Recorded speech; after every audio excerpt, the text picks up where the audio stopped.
Welcome to the Advanced Sports Analytics Show here on Rotogrinders, brought to you by Jock Market. Stop throwing your money away. It's time to check out Jock Market, the app where daily fantasy becomes a stock exchange. Buy and sell shares of players in real time for real money. Download now for a 100% deposit match up to $50 using the promo code GRINDERS. And get this, if you don't turn a profit this week, Jock Market is running back their first market guarantee to cover your losses in week 2. So download Jock Market in the app or Play stores, or check out Jock Market, Jock, JOCKMKT.com, and use the promo code GRINDERS for a 100% deposit match up to $50 on your first deposit. I'm Jordan Cooper, back for another week of the Advanced Sports Analytics Show with Stewart Gibson from ASA. The last week, if we talk a lot about correlation and leverage strategies on this show. If you pulled the leverage wheel, that lever, all the way down, you said Antonio Callaway, Elijah Moore. Hey, if you're 3K and you're not Jalen Waddle, I guess, maybe, I think he was the only one. And if you just slam that down and you said Kyle Pitts, okay, get out of here. That lever, if you broke the lever off that leverage thing, you probably did pretty well. Unfortunately, I didn't slam it enough. Yeah, likewise. I had, I think, a good bit of exposure to, those cheap 3K guys. I mean, some Waddle in there, but also, plenty of lineups wasted on like Callaway. Rondale Moore, I guess did fine, but like a lot of Elijah Moore. And just I think probably a little too spread out across some of the different quarterbacks. I had exposure to a number of different guys. I think Lawrence was probably the guy I was most overweight on, but some Fitzpatrick lineups, dust, a lot of Josh Allen lineups, just nothing. All in all, not a great week, but it's just tough. These first weeks can be kind of discouraging when you open up the season with a losing week. I know for us, we're incorporating some new stuff into our projections and simulations, and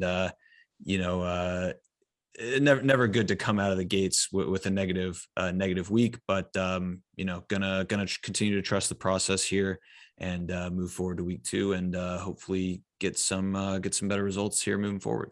Well, my week 2 is my favorite week because of small sample size syndrome.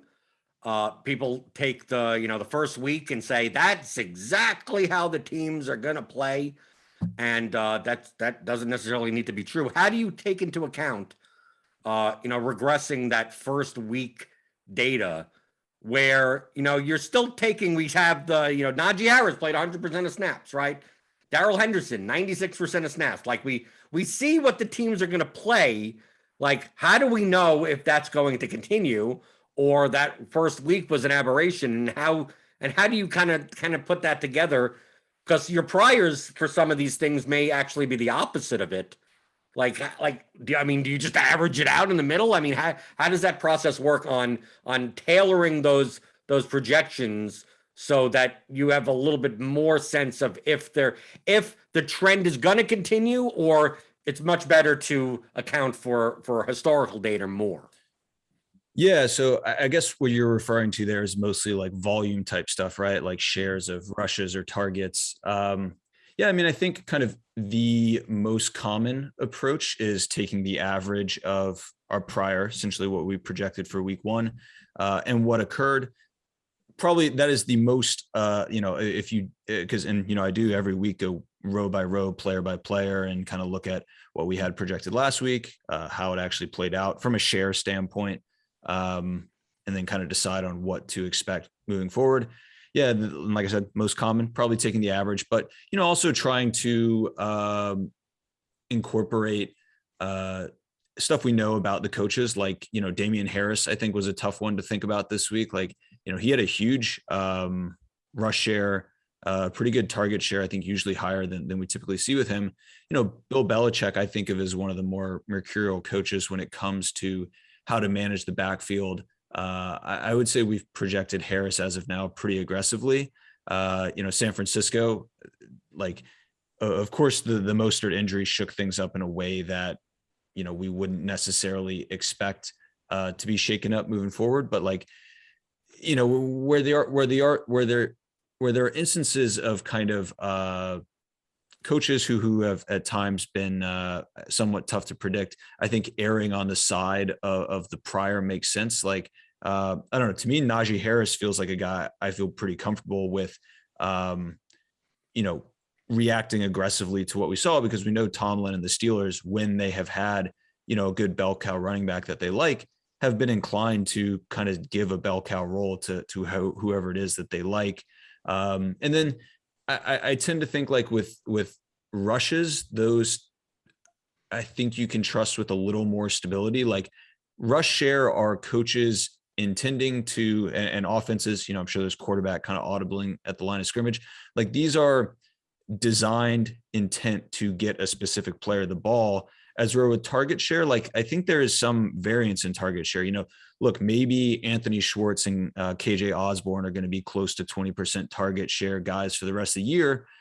But like, at least at the outset, my inclination would be to not believe that to be the case. There are going to be guys who, we project conservatively based on kind of early season usage. And, maybe we're wrong. Maybe KJ Osborne is, a legit wide receiver 3 that is going to be a portion, a significant portion of the offense. I think, at least to me in the outset, I would rather be wrong on being over conservative on Osborne and therefore over aggressive on like Justin Jefferson or Thielen than I would really the other way around, if that makes sense. Well, I mean, I view it from a market perspective. Like I personally don't try to predict whether or not like the one game sample is real or not. I just tend to play whatever the opposite of the market is. So like in certain cases, the market is like, oh, Najee Harris, 100% of snaps. Well, what happens if Benny Snell has 20% of the work? I mean, like what if Darrell Henderson, Sony Michel, because it was his first week on the team or whatever, that's the reason why he didn't, he got one carry. Like, but if the field is going towards a certain spot, if the field is going to go, I got to play Cedric Wilson because Michael Gallup is out, and I'm going to treat Cedric Wilson like he's Michael Gallup, I'm more likely to ignore that and go, well, I think people are overreacting to the injury. Then the KJ Osborne, it's like, if no one's going to realize that he got like 8 targets last week and he's going to be 2% owned, like I'll bet on the fact that, that maybe that is the new normal. So to me, I know in your situation that you're trying to actually project ranges of outcomes. And for me, I'm just playing the game as DFS from a theory perspective of, I'm just going to hope that the market is inefficient and they're overreacting in whatever way they are. Because if KJ Osborne is 18% owned this week, I'd be thinking the other direction. I'd go, okay, well, looks like people think one thing, like with Eli Mitchell. Like Eli Mitchell is going to be in that kind of weird 9-10% range, where I think there's a lot of the field that is underreacting, going, oh, there's no way that's sustainable, right? The Shanahan's going to run with like 3 running backs.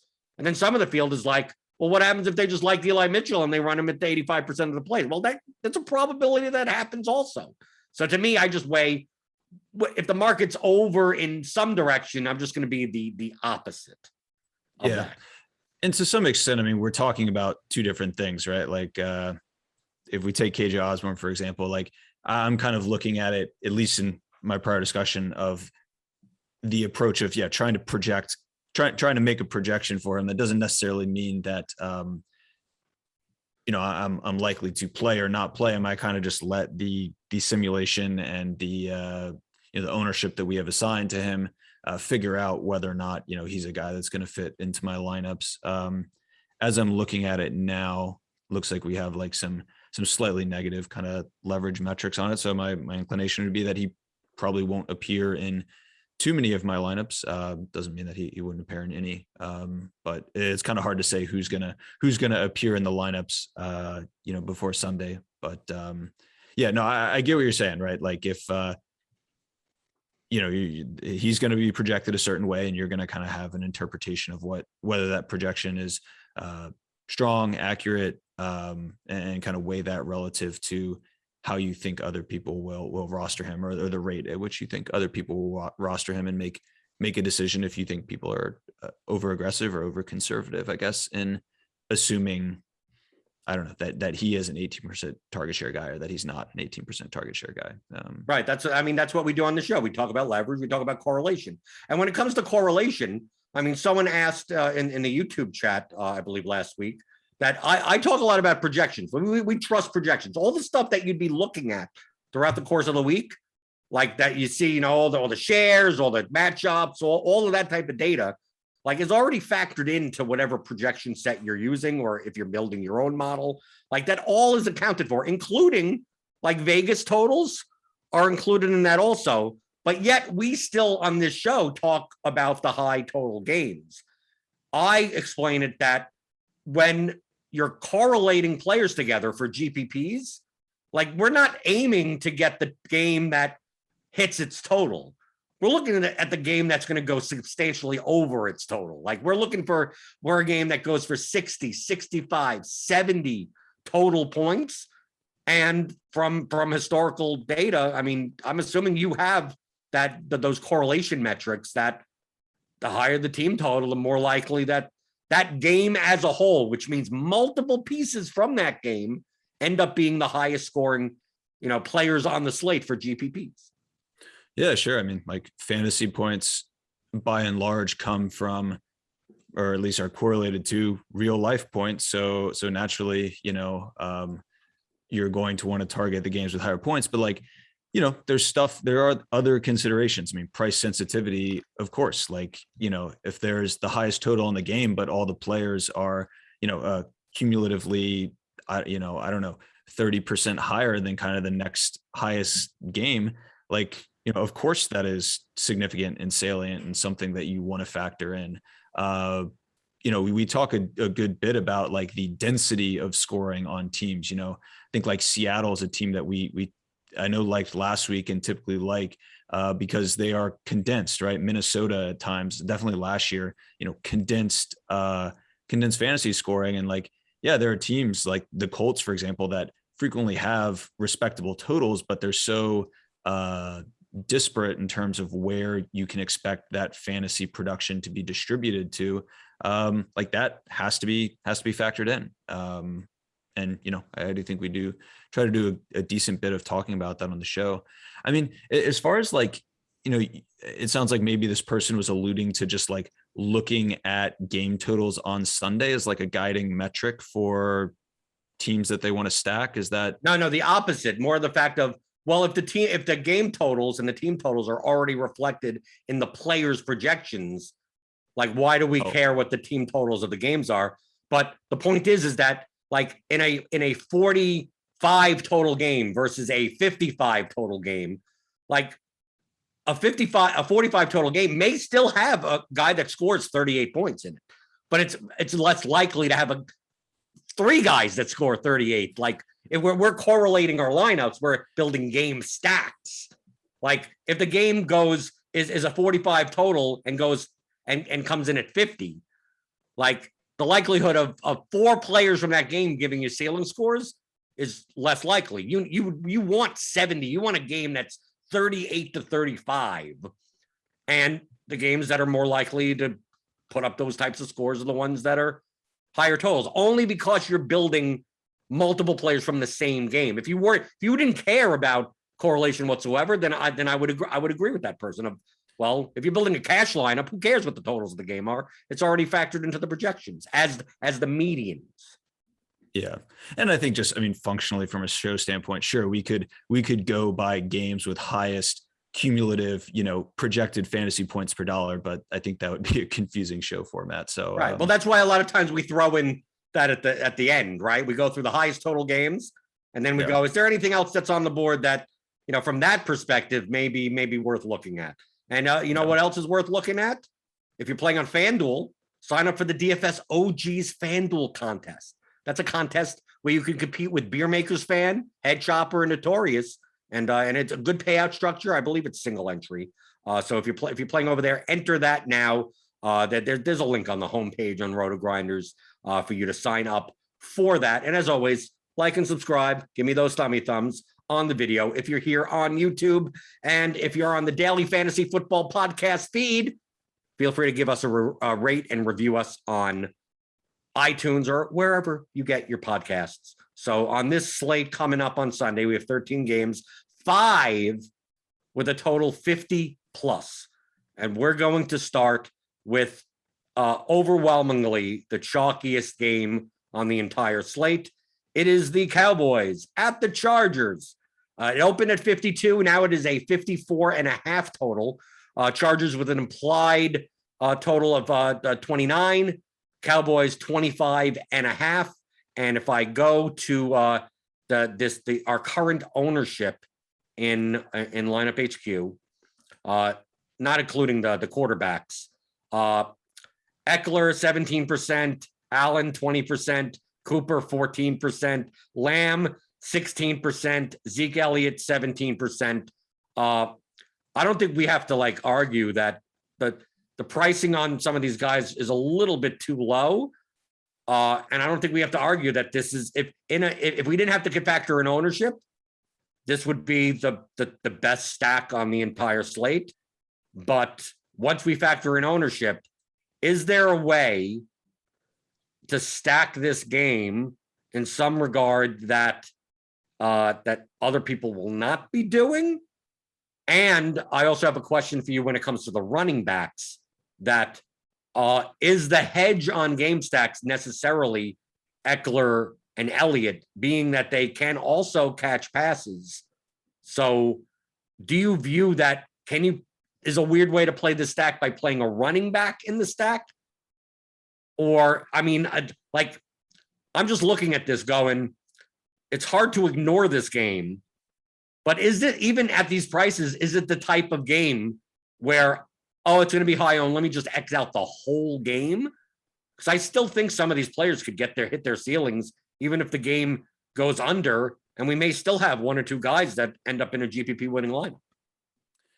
Yeah, I think my preference would be just to take one of the high value receivers as a one-off and try to stack elsewhere. Like you said, the projectable value for really the passing game on both sides, quarterbacks, and really the 3 primary receivers is phenomenal. I mean, it's hard to debate that, but the ownership, especially on the Dallas side, Dak, Lamb, Amari is just going to be insane. When you factor in ownership, I kind of have negative grades on the Dallas, side of the game. Again, not because it's a bad value or bad spot or anything, but just I think the ownership is going to be hard to combat. I think you make a good point about, potentially the running backs not being phenomenal leverage. I mean, Zeke's just a guy I'm just not that excited to play. But it's not like he's going to go unowned. I mean, naturally I would go, okay, everyone's in the passing attack this game. Let me play Eckler or Elliott. And it's oh, okay, they're still one of the two higher owned running backs on the slate. We have Mike Williams priced up a bit to 6,100 that we're not normally seeing. So I think he'll be lower owned. Jared Cook will be, that's an option on the Chargers side. Cedric Wilson will still get some ownership as a 3K type of punt receiver. Maybe the tight ends, Schultz, Jarwin. To me, I'm finding it hard to build stacked lineups with the Cowboys, especially. But even Herbert, Herbert's going to be one of the both of these guys are going to be the 2 highest owned quarterbacks on the slate. So, the instance is that if Herbert doesn't get there as quarterback 1, if Prescott doesn't get there at quarterback 1, is it possible for more than one player from either side of the game to be wide receiver or running back 1? Should I be playing secondary correlations of Eckler Lamb or Allen Cooper or Zeke Mike Williams? Is that worth, if those 2 guys, if the players on each side of the game get there, and put up 30 plus points, and it's one of those situations very similar to MLB DFS, where it's you're taking a higher owned guy from a 5-man stack. But of course, if that guy gets there, it's more likely that the entire stack gets there, which you don't even have because you just have that one guy.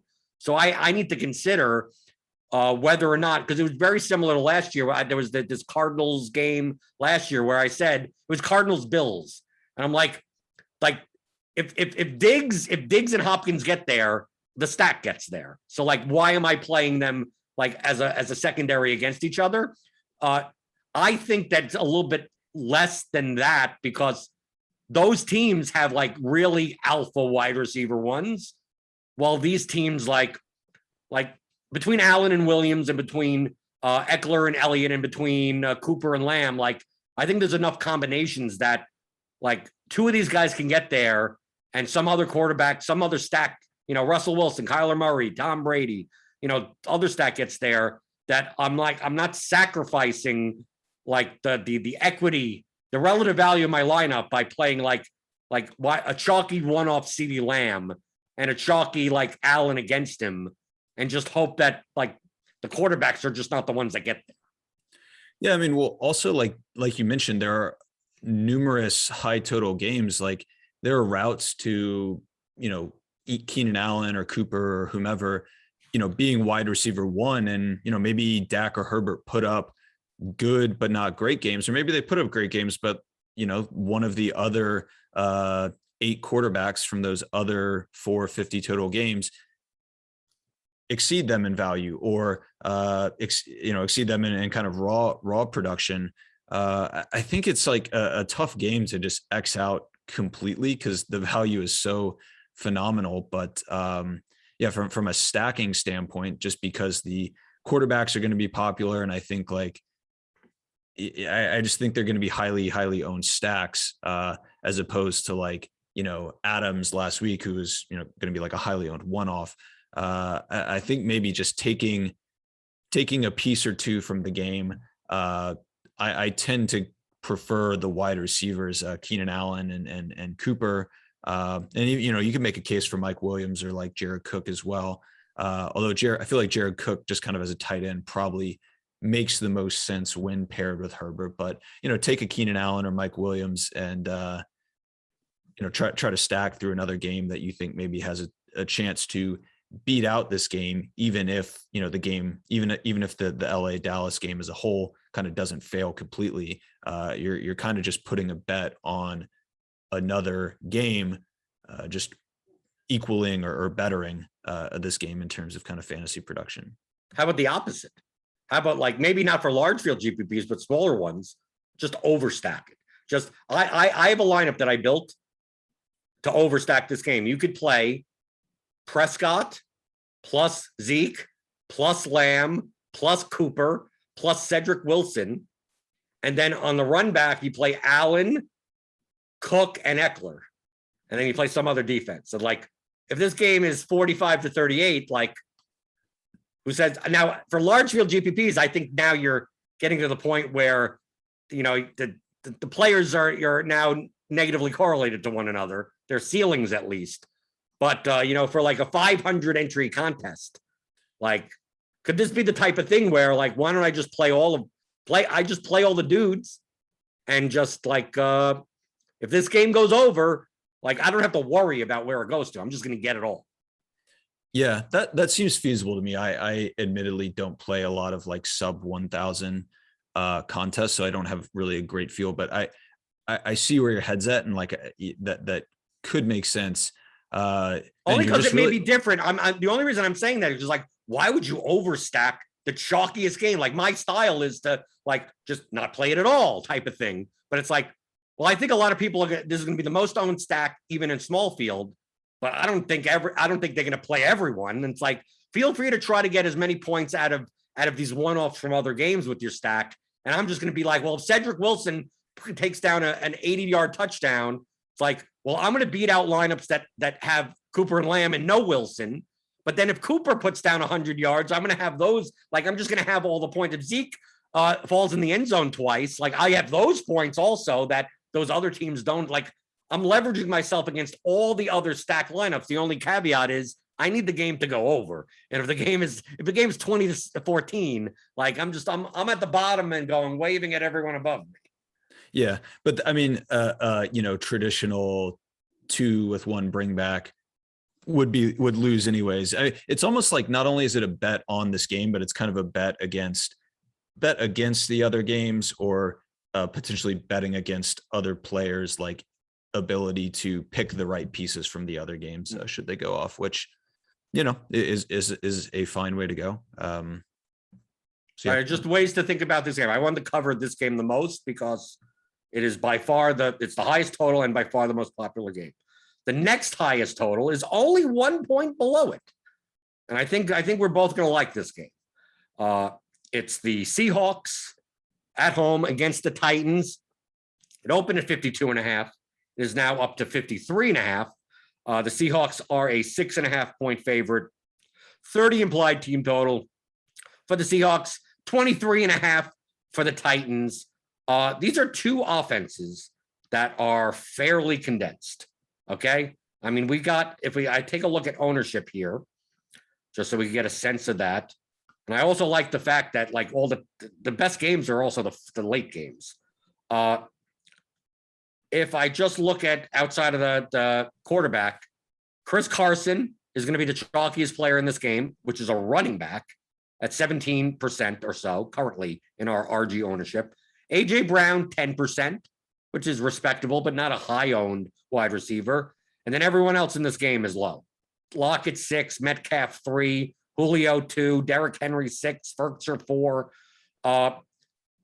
With Carson being the higher-owned piece of this game, doesn't this just scream out to play like a 3+1 of either Wilson plus 1 of Lockett or Metcalf plus like a Disley or Everett, something like that, or you play Tannehill plus AJ Brown plus Ferkser, like that type of stack on the other side with neither of the running backs as the run backs, but like AJ Brown or Julio back then. To me, it almost screams out like at a 53.5 total that this game could be a shootout.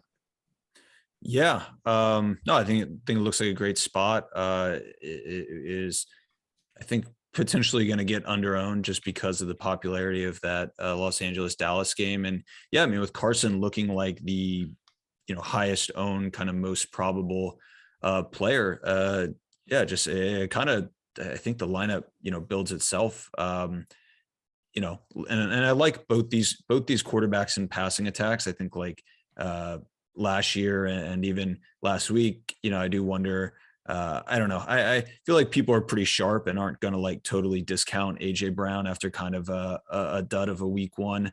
But yeah, I mean, I think you could do this from both sides. I have a question, Stewart. My main question in this game is the secondary. I have a feeling, I'm just going by gut here. You have the data that Chris Carson's ceiling game does not correlate well to shootouts. Like if Chris Carson has a 3 touchdown game, is it less likely that playing like an AJ Brown or Julio Jones on the other side is not as useful?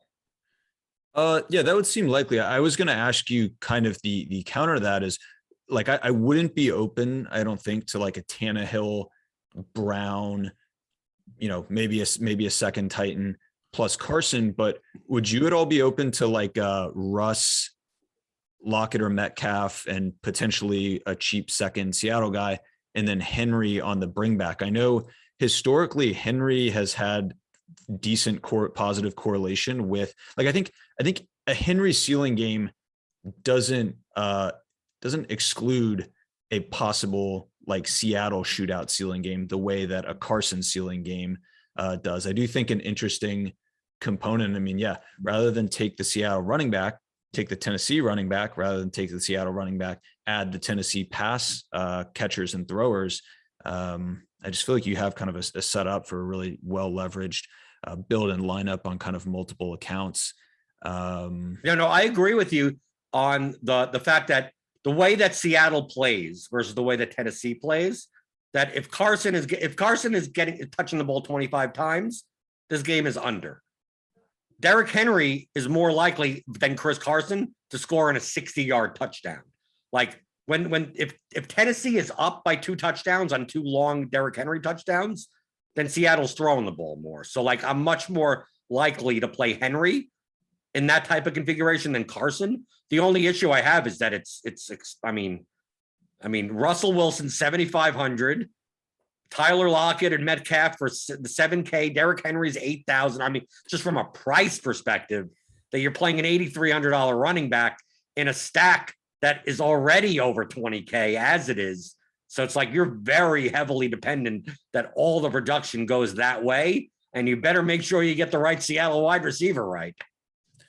Yeah, you certainly are getting up there in price. I do think the conventional way would be to go with Brown instead of Henry, but I don't know. I mean, we've seen in the past Henry can be one of these guys that just breaks slates and can pay off seemingly insurmountable price tags, and expect him to have pretty low ownership this week, mostly on account of that high price tag. He's the most he's the most expensive Titan, not the most. It looks like there's some other running backs ahead of him. Right. But, we got Kamara, we got Cook, we got McCaffrey, we got stuff. But like those guys will be popular, right? So like if you have Henry, by default, you're not going to have, Kamara, Cook, or McCaffrey. And it sets up to be a very, very high leverage spot. I think, Stewart, I'm more likely if I play Henry as a secondary.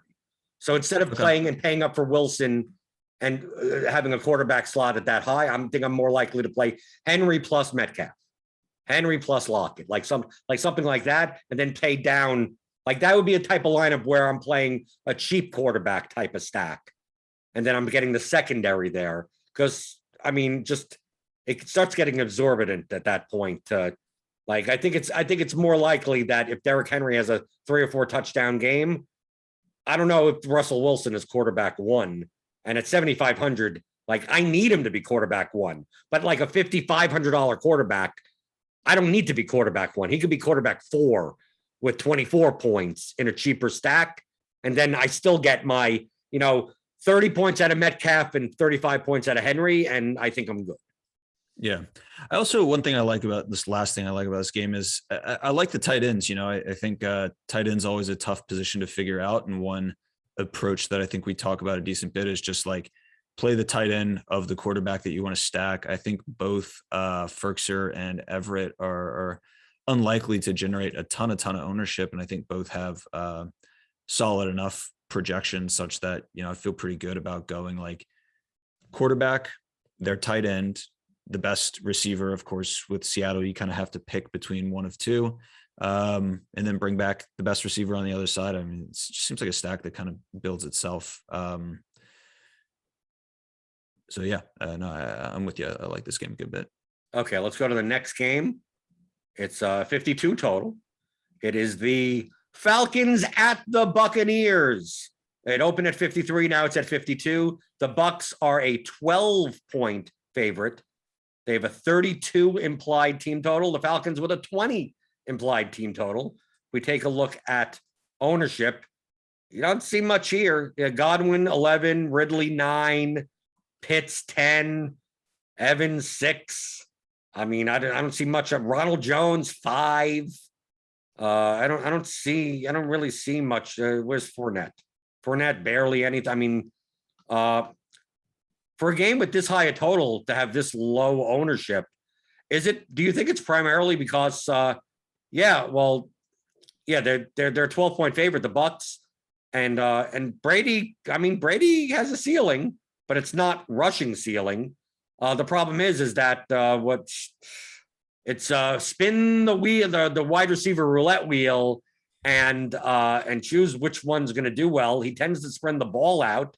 Right, Gronk could get there, but the prices on these guys are not exorbitant. Godwin 6,600, Evans 6,100, Antonio Brown 6,000, Gronk 4,700, and the running backs are cheap. I don't think it's in the worst way to double stack Brady with 2 wide receivers. You just make sure you get the 2 ones that produce and not the one that doesn't. I mean, I think the ownership is spread more because of uncertainty, because it's not a condensed offense, and not because a 32-point total team is a bad team to stack. Yeah, I think it is one of these games, and Tampa Bay has kind of been this way for a while, where it's like, yeah, the game total looks solid.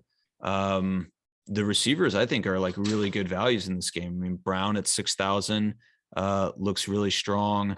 Evans, I think, is going to generate relatively little ownership, on account of kind of a poor week one, but, maybe I think people will likely be fairly sharp on him.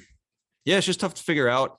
It's not a game that I want to load up on and just kind of, be like a flag plant type of game, but definitely think it's going to make sense to get some exposure to this game. Tampa Bay, even though it is going to be the most difficult to predict, still to me kind of feels like the side to be on, just because there is better value among Tampa pass catchers. So yeah, I think a game that I would like to be a little bit overweight on, take my shots. Of course, there's a chance that there's of course a chance that the game fails, and there's also a chance that the game hits. But I just don't kind of piece together the right combination of players. But look, I don't know. I mean, I feel okay about taking shots on good sides, even if they're kind of less than guarantee that, or less than a full guarantee that the game going over ensures kind of strong lineup performance.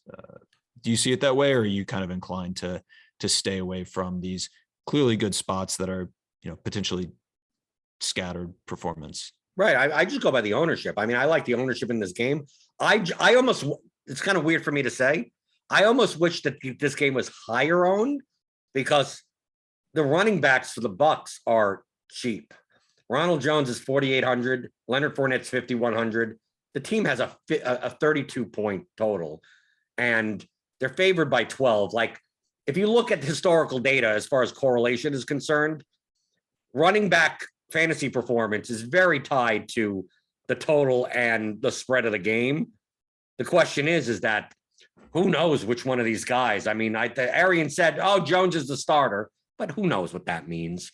He could play the first snap and then never play again, right? It could be one of these things, but like, I wouldn't put it past against the Falcons defense that they give up 4 rushing touchdowns. I mean, but I would gain so much more if the passing attack was more owned. So it's one of those things where I think the passing attacks for these teams are under-owned, as well as the running backs are under-owned.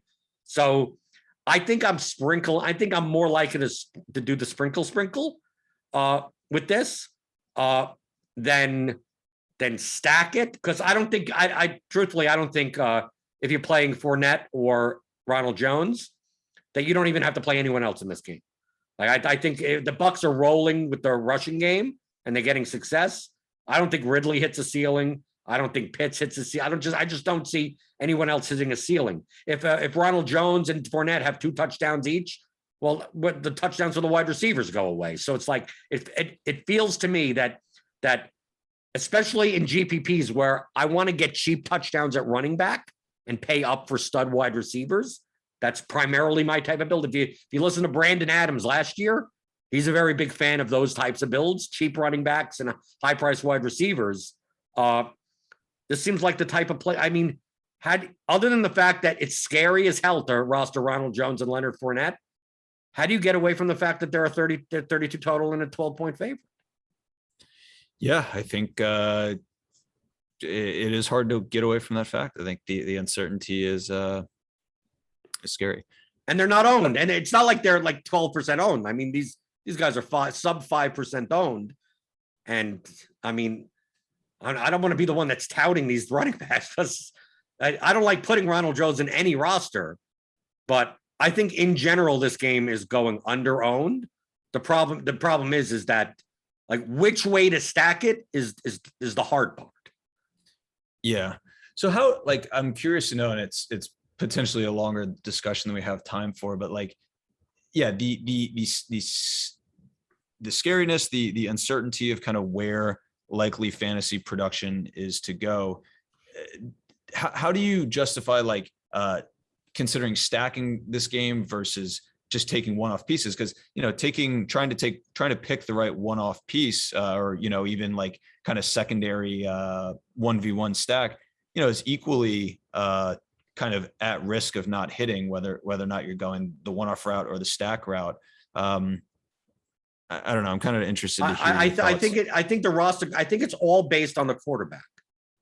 Not to get into a longer conversation, is that once you put the quarterback in your lineup, you're kind of betting, especially if they're over 6K, you're betting that their quarterback won. So you have to think in terms of, if Brady is in the lineup, how does Brady turn into quarterback one? Now, on the distributed amount of how he distributes his passing, it's quite possible he's quarterback one without any receiver being in the winning lineup, right? I mean, the way that he interacts with the team. So if I were to, I feel like I could play Godwin, Evans, or Brown by himself without Brady as quarterback one, right? But if I play Brady as quarterback one, I don't mind playing two of them. Like at that point, can I pick the right two? Well, if the rest of the field is going to go away from this game because they feel uncertain, I'm just getting more relative value by taking a stand. I mean, look, I built lineups with last week with Russell Wilson, and I said, here's one with Lockett, here's one with Metcalf. I had more Metcalf lineups. Turns out Lockett was the one that won. I mean, at some point, you just have to make a choice, right? I'm more likely to probably side with Godwin than Evans or Brown.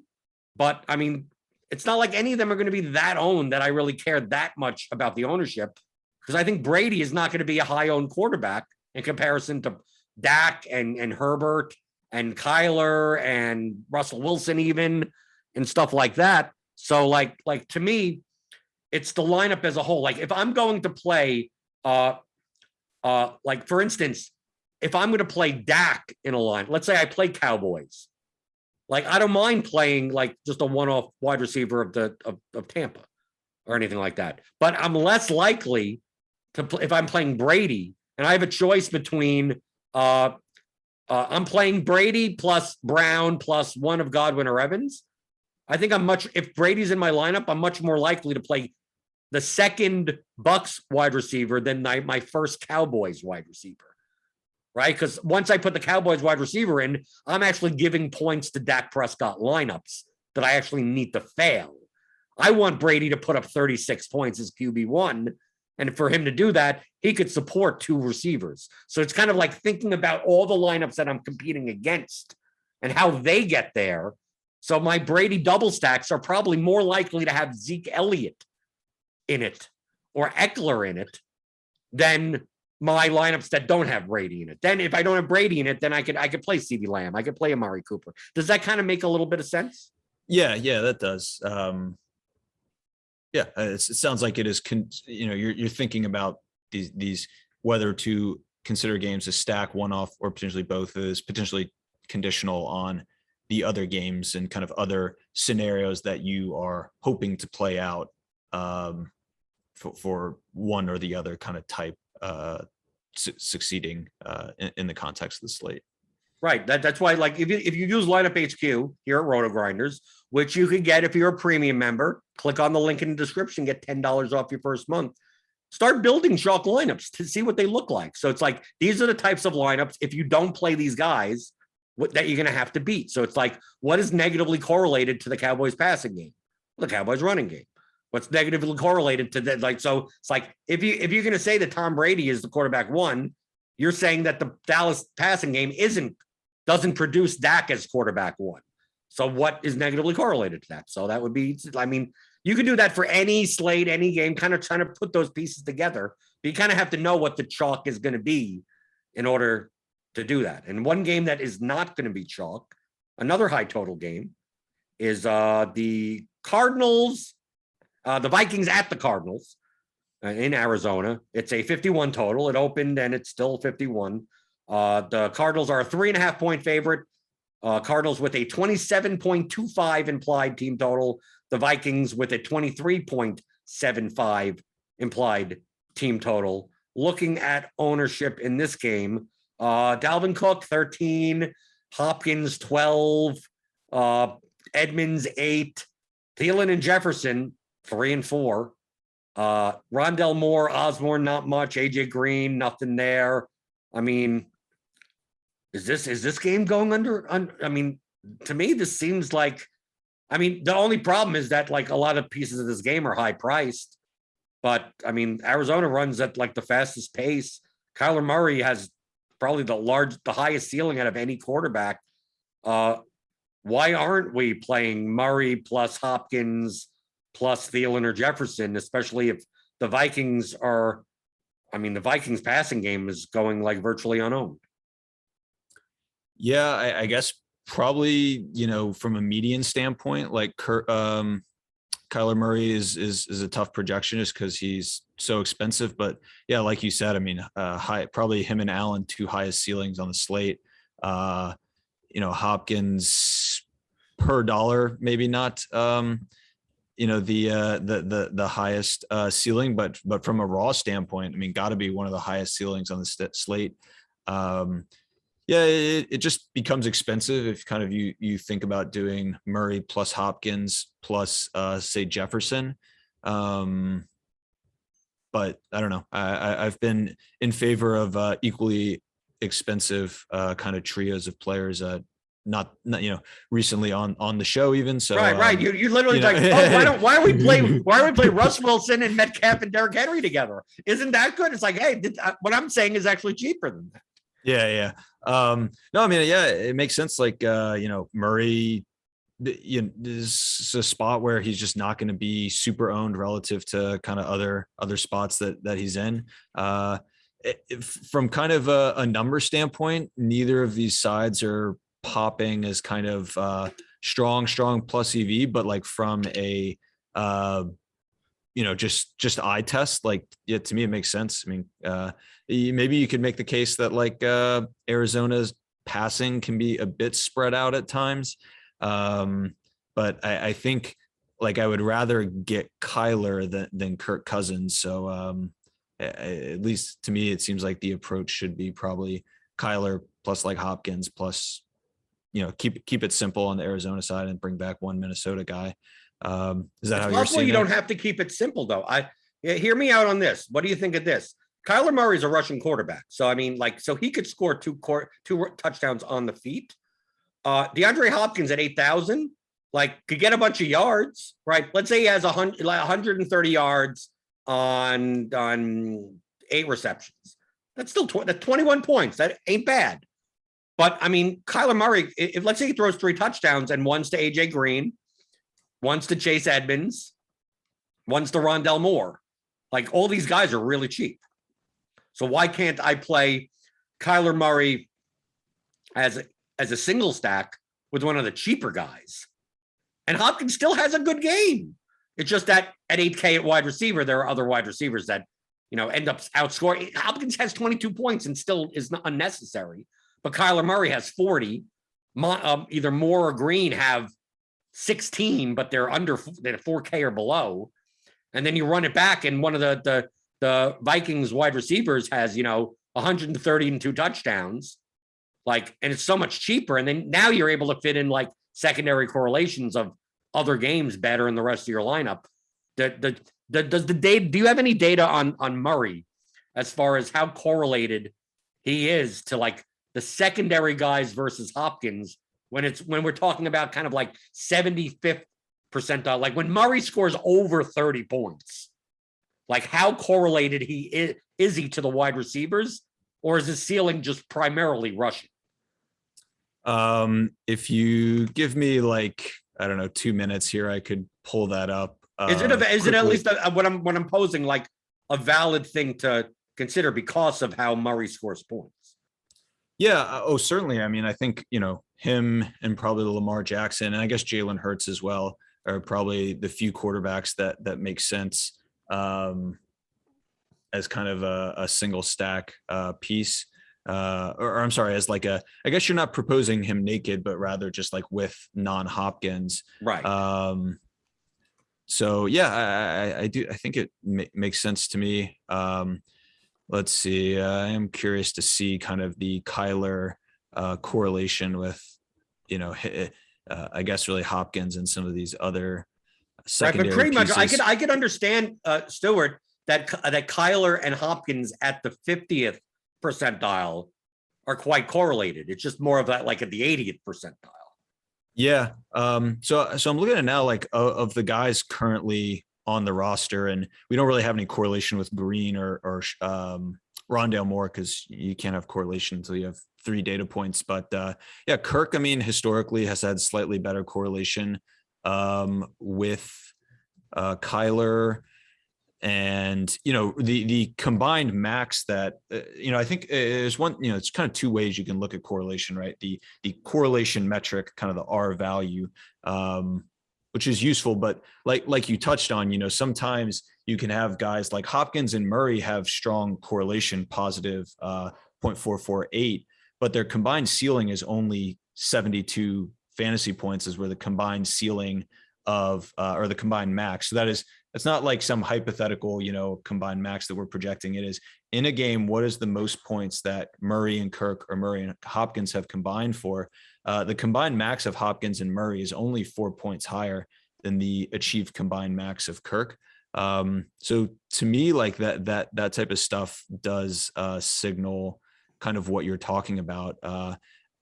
It probably wouldn't make sense to try to do a screen share kind of mid-show, but yeah, I mean, if you look at a chart pretty much of Murray's production versus Hopkins, you see a straight line up to essentially 30 points for Murray, and then it's not like when Murray gets to 40, Hopkins is getting to 40. Like the Hopkins max kind of tops out around 30, which is fine. You'll take like a 4x from Hopkins for sure, but the correlation, if you plot the data points out for Murray versus Kirk, maybe I can post it on Twitter, like in a comment to when this gets posted, but Kirk Murray is just like a straight line, right? Like when Murray hits 30 points, Kirk has usually been living around 15 points. When Murray hits 40 points, Kirk is, he's not getting up to 30 just because that's not within kind of his range of outcomes, but he's kind of continuing up. So I think what you're saying, the data would support. I definitely kind of after the show could post that to Twitter to kind of lend an example of kind of what you're talking about, because you are correct in kind of your guess there. Okay, let's go to the last game that has a 50 plus total. It's the games that we just talked about are all 4 p.m. games. This is the only game on the 1 p.m. schedule that is 50 or over. It opened at 48. It's now 50. It is the 49ers at the Eagles. The Niners are a 3-point favorite, 26.5 implied total for the 49ers, 23.5 for the Eagles. If we take a look at ownership in this game, I'm going to assume to see very low numbers. Yes, no one over 10% owned. The highest with Mitchell at 9, Kittle at 7 or 8. Then we have a bunch in 4 or 5 range. It's a 50 total. You'd go, no one's going here. But is the fact that this game is, do you think that this game is actually harder to stack than the Buccaneers Falcons game? Because San Francisco, Samuel, possibly Ayuk, we don't know what's going on with him. Jimmy G doesn't throw the ball that much. They run the ball a lot. Then we have a rushing quarterback for the Eagles as an underdog, and they have multiple receivers. They have Rieger, they have rookie Smith, they have Goddard. I don't know if Ertz is going to play, but like Kez Hopkins is out there, or Watkins, whatever is out. I mean, is the fact is that yeah, if no one's on this game, I'd love to stack it. It's just like this is, they're cheaper, but it almost feels like this game could go over and no one gets there. Like it could be one of those games we saw with even the 49ers last week of other than Deebo Samuel, yeah, the 49ers put up a ton of points and still the stack didn't pay off. And other than one player, no one got there anyway. Yeah. I mean, the Eagles are like the Buccaneers in that they're spread out, but Hurts is unlike Brady in that the Eagles as a team, could kind of overachieve their team total, and it could just come through Hurts' legs, and there's no guarantee that I feel pretty comfortable that if the Buccaneers overachieve, it's likely going to be to the benefit of the passing game. It's just kind of tough to pin down who are going to be the beneficiaries. With the Eagles, if they get there, I think it's far from a guarantee that it is to the benefit of the passing game. And then even if it is, it is equally difficult to pick out kind of the beneficiaries there. Yeah, I don't know. I think probably not a game I'm going to want to stack up. I don't really go with naked quarterback builds, but like, I guess if there was any game that you would consider doing it, probably naked Hurts makes the most sense. In general, though, I think a game that I would be inclined to stay away from. It's odd. We have like kind of decent grades on the San Francisco side. But I think it's just coming from like next to no ownership. I mean, really the other kind of peripheral variables, the rate at which San Francisco stacks would get inside the top 1%, the ceiling and kind of mean value of San Francisco stacks are all abysmal. So I'm not sure if just like the simulation caught like a good, kind of variance in the simulation went favorably for San Francisco, because kind of all their underlying metrics as a team look not ideal for stacking, really quite bad. But per simulations, the San Francisco stacked lineups did have a positive ROI, but literally everything else kind of looks terrible. So when I see that, I'm inclined not to trust, small sample, positive ROI, everything else looking terrible. Okay, now let's look at other games that have under 50. I personally have a game that I'm eyeing as a plus and a game that I'm eyeing as a minus. Okay, so that's what we're going to do now. So, do you have a game that you're eyeing as a plus? Yeah, I mean, God, shades of 2020, but like, oh, don't tell me it's the Browns. I mean, I kind of like the Cleveland side of Cleveland, Houston. Of course, kind of the most likely scenario is that Cleveland blows out, just turns the ball over to the running game.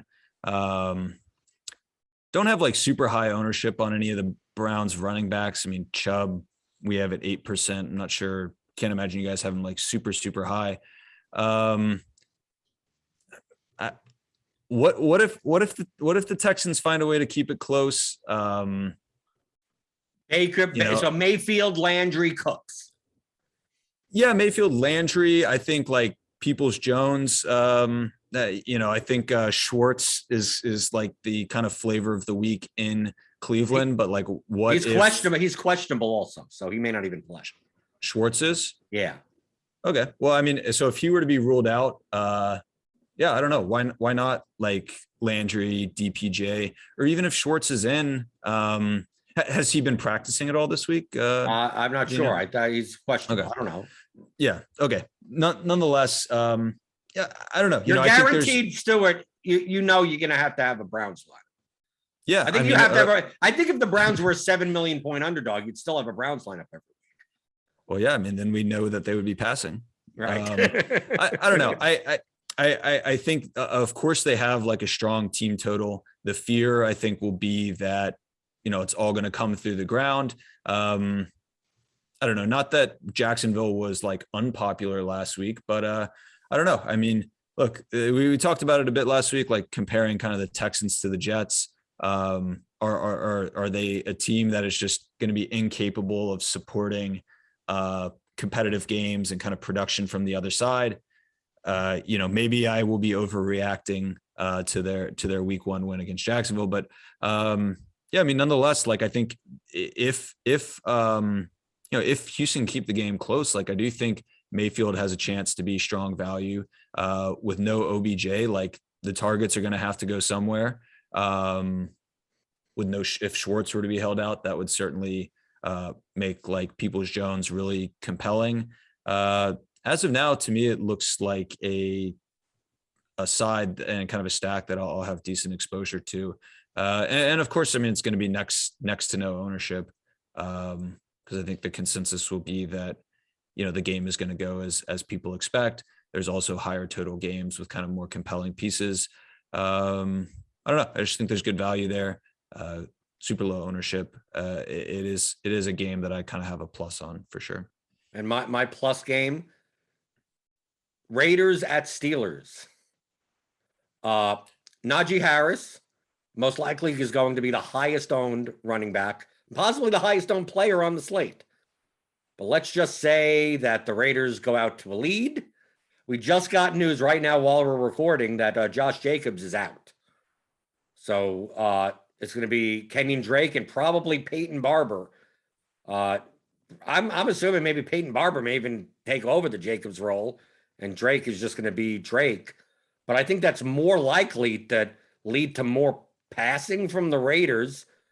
I'm just going under the assumption that, like, if the Steelers get down, that just is all negatively affected Najee Harris, who's going to be high owned. So, like, I don't mind playing Carr plus Waller plus Deontay Johnson plus Chase Claypool plus one of the Pittsburgh wide receivers. I think Waller is going to be more owned on FanDuel than he is on DraftKings. To me, it's not necessarily like it's not the best play from a raw point perspective or even a point per dollar perspective, but from a relative value perspective, as far as leverage, like if Najee Harris has a bad game and that game still gets to a 47 total, who benefits from it? It's going to be all the other pieces in the game. Yeah, I'm with you. Looking through our charts, I have both sides of this game. Actually, it's one of two games where both sides per our simulations have positive ROIs. We actually have Las Vegas stacks as the highest ROI. Not projecting as a great like median or even ceiling value, but yeah, ownership should be low. That's what I want to hear. I want to hear the Raiders on the top of your list. Yeah. So, but that's interesting though. Like, to me, it would feel that. I mean, I guess if Jacobs is out, maybe Las Vegas goes pass heavy, even if they're winning. But like, let's see, like for a car, certainly a car ceiling game seems like it occurs when Pittsburgh is winning, which kind of coincide. I mean, it does coincide. You would most likely with the Harris ceiling game. So, but I think if Harris has a ceiling game, the game goes under. If Harris touches the ball 28 times, sure.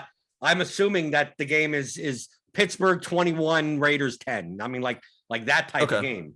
I think the only way this game opens up and Harris fails is if it becomes a shootout. And in that point, I trust Carr to throw to Waller 23 times and maybe play Edwards alongside him, like do that, then play Ben Roethlisberger.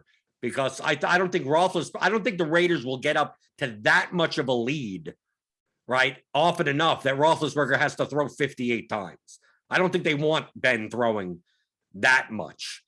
But I think I think if the Raiders could take a lead, this game has other than Harris, has like no ownership. So like I want that scenario. If Najee Harris wasn't owned, if Najee Harris was 8% owned, I wouldn't even be talking about this. I just think that where can I find the game scenario that is negatively correlated to Harris? And I think the Raiders stack with the single Pittsburgh run back is the most likely.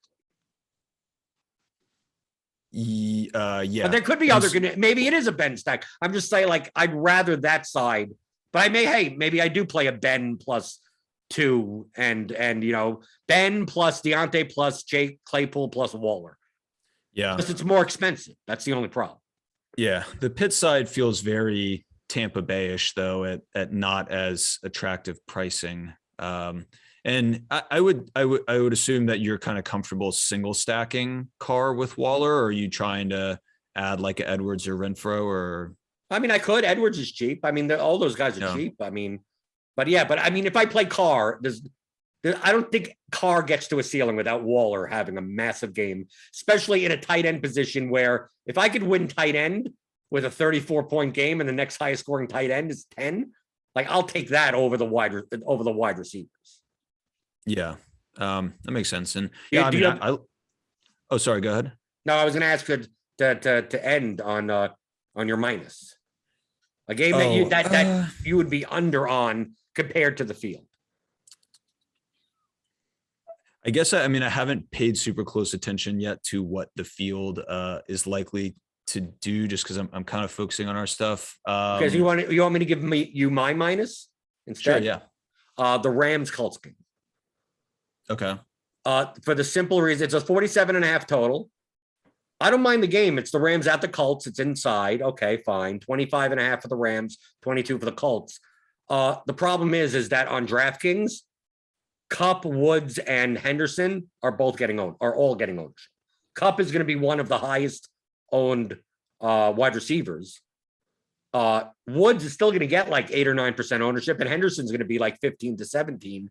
Like, how do I stack this differently? Like that to me, it's like Stafford is actually the lowest owned out of the bunch. Like, people may go, oh, people are playing Kupp, people are playing Woods. Let me play Stafford. Let me just play them as a stack. And I just don't think you're getting different enough.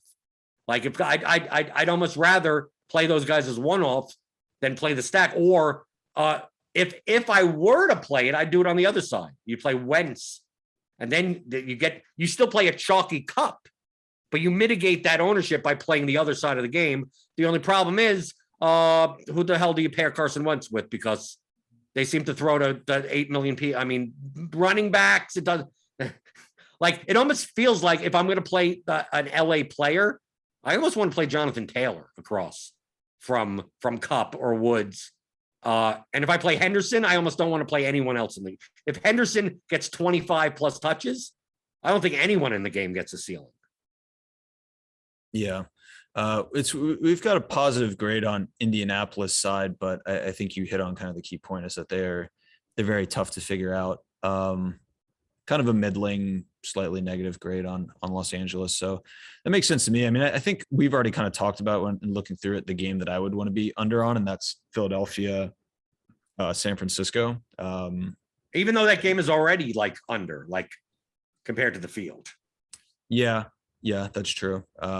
But it's still one of the 50s that are under. You'll get used to what I on the spot introduced a new segment. So like typically we just go like, can you find one that you like? But we never did ones like, ones that people are going to be on that you don't like as much. But I just wanted to at least touch. If we didn't touch on that Rams game, I knew we would get angry comments of like, how do you not mention Woods, Kupp, and like higher owned guys that like, why wouldn't you be playing a Stafford stack? And I at least wanted to explain, like, I don't think you're getting it different enough by playing a Stafford stack since many people are playing these guys anyway. Yeah, I'll tell you. So I mentioned that Las Vegas Pitt was the only game where both sides, our simulations had as a positive grade. That's not saying that they're phenomenal values, just saying relative to ownership when simulating it through stacks from both of those sides generated on average positive return. Of course, you can stack these games and kind of lose money. The other game that I said there were two of them, the other game that has positive grades from both sides makes no sense to me is Chicago, Cincinnati. I'm not, I gonna have to go back and look and see maybe where that's coming from. Cause just, eyeball test to me, that doesn't seem like it's going to be it. I think it's due to price. Yeah. I think look, if Burrow, if you look at all those players on the team, Burrow, Mixon, all the three receivers, Montgomery, Allen Robinson, like they're not screaming values, but they're not, I think they're all at least a little bit underpriced. That like, if that game goes over the 45 relative to the cumulative price of the stack, and then you're able to jam in like the best plays everywhere else, I could see that being plus ROI. All right. It's not a game that I'm going to be looking at, but I don't think it's as crazy. If you would have told me it was the Broncos Jaguars, I would say, yeah, I think you're crazy. Yeah. Or the Jets Patriots. Like, yeah, if you said, oh, the Jets Patriots, or like, yeah, I don't see how that works out. Yeah, we've got a good grade on the Jacksonville side and a not so good grade on Denver. But yeah, I don't know. It's odd to me. It's not a game that I would have kind of pegged just knowing the teams, knowing the total. But I don't know. At this point in the week, kind of my approach is just to fill out the numbers, run it through the system, and kind of see where the chips fall. So I just thought it was interesting and of note that was one of the games where there seems to be good, strong support for it from a simulation and value relative to ownership standpoint. So that was. And can people see those grades at advancedsportsanalytics.com? Yeah, so it's not on the tools. We have grades at a player level, more or less like a leverage score, but we have a leverage score, the rate at which players appear in the top 1%, appear in lineups that are in the top 1% relative to their ownership, as well as a simulation value, which is essentially just the ROI of lineups that feature each player. The data is large in size and kind of in a fairly convoluted program that is kind of difficult to port out, but we do in the Substack articles publish a table. So like I'll be publishing the table that I'm working off of in the Substack article with. And where can people get that? You got to learn how to promote your stuff. Where do people get your Substack? Yeah, I mean, free. I get it every week. It's free. Yeah, it has been free, but that was kind of just a week one promo. It will be behind a paywall. I forget the exact URL, but you can subscribe to ASA. You can, it's like some Substack URL, I don't know. I wish it was just substack.asa.com, but it's not quite that simple. Let me give you a web developers type of thing. You should create a forwarder under your domain name. So it's advancedsportsanalytics.com/Substack and let it forward there. So you could then say, I got to teach people. We got to have a whole hour of how to market your site type of show. Yeah, I think I'm a little too busy with the code at this point to like look at the marketing behind it. But I would say Twitter is like everything we do. We try to link off to via Twitter. So I would say that's going to be the best spot, a good starting point, and you can kind of go down the different funnels that you see fit. So I can plug our Twitter. If you just search Advanced Sports Analytics, it should come up. So you don't even know your Twitter handle. we changed it like a year ago, but it is AS Analytics DFS at Advanced Sports AS Analytics spelled out DFS. We were kind of late to the game. Like all the good ASA and whatever handles were taken. So I don't know. It's just we got wrecked by first mover advantage or disadvantage. So right, and you can follow you. You could follow you're at Start Gibson. They stole the U from you. Yeah, that's correct. Also late mover on Twitter. So also choosing from a poor set of possible handles. But yeah, Start Gibson. I don't really post that much from there, but I do have a link to the ASA Twitter in my bio. So that could also be an alternative way to get to the Twitter of ASA, which could be a useful resource if you're into that stuff. And it's in my profile also. I put that I'm on the AS Analytics DFS show. And I was late enough to the Twitter game that I couldn't get Blenderhead.